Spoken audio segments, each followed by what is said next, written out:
Hi everyone, LJ Aguinaga here with LJ Realties, and this week I'm going to speak about down payments. The most common question that I get, even yesterday with a client, was what is the minimum down payment when looking to purchase a property? There's a lot of debate on what the options are and what the right amount is, but really the answer is it depends on you. Okay, so let's go with what the banks allow, and then we'll discuss what's the right option for you. So the minimum down payment to purchase a property when you intend on occupying the property, so you will be an owner occupant, is 5%.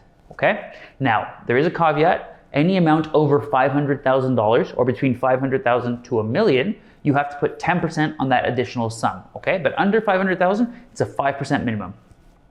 If you do not intend on occupying the property, if this is an investment, the bank says that you have to put a minimum of 20% down. Okay, those are kind of the two streams. Now, if you are intending on occupying the property, you can put anywhere between the 5 to 20% or even more. You do have that option available to you, but the question is typically what's the minimum?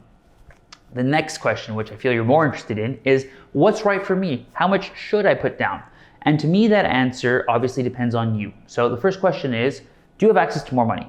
Yes, you do. Okay, great. Now, I would like to think of what is the maximum amount that I'm willing to pay monthly? What are the monthly cash flows that I'm looking to have out of this property in order to determine what my budget's going to be? The bank's going to say one thing, but a lot of the times the banks are willing to go a little bit more than what you should actually do in order to maintain possibly a quality of life that you've been living over the last few years.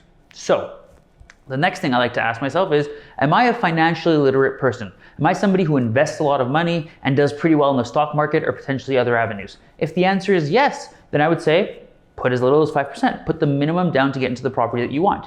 Because regardless if I put 5% or 20% down on a property, that property is going to appreciate the exact same amount.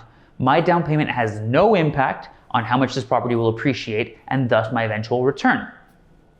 If I'm not a financially literate person who's a really strong investor, in that case I say, put as much as you can. You might as well lower your monthly cash flows and make sure that your investment is kind of protected in one space that you're going to be able to protect without having to do much work for. Okay, so that's my take on how much should you put down, what the minimum you should put down or can put down is, and why to do so. Thank you so much for watching. I look forward to seeing you next week. Take care.